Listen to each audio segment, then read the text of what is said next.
Halo teman-teman, hari ini kita akan membahas cara sederhana namun sangat efektif untuk mengatasi kebiasaan menunda, yaitu dengan menggunakan aturan 2 menit. Sebagai seorang yang sudah melalui perjalanan membaca dan menulis, saya ingin berbagi pengalaman pribadi saya dalam mengatasi rasa malas dan menunda-nunda yang ternyata bisa diatasi dengan langkah-langkah kecil namun penting.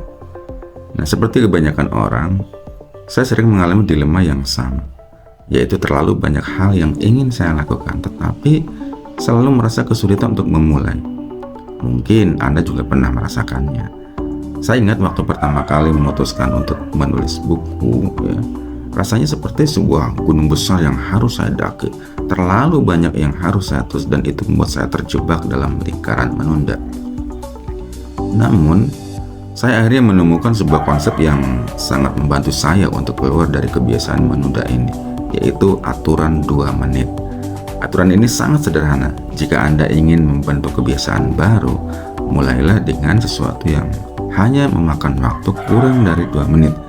Jadi jika Anda mulai membaca buku misalkan setiap malam, mulai dengan hanya membaca 1 halaman saja dulu. Nah, aturan ini mengubah perspektif saya. Dulu saya berpikir bahwa saya harus menulis berjam-jam untuk bisa menghasilkan sesuatu. Tetapi dengan aturan 2 menit, saya mulai dengan menulis 1 kalimat saja. Ya, tidak perlu banyak, cukup 1 kalimat. Dan tahu apa yang terjadi setelah itu? Saya mulai menikmati prosesnya dan tidak terasa waktu saya habis begitu saja. Nah, bagi saya membaca dan menulis adalah bagian terpenting dalam hidup saya. Tetapi seringkali saya merasa overwhelmed. Saya ingin membaca buku tebal, menulis artikel panjang, atau menyelesaikan proyek besar dalam sekali duduk. Namun kenyataannya itu jarang terjadi dan saya seringkali hanya menunda-nunda.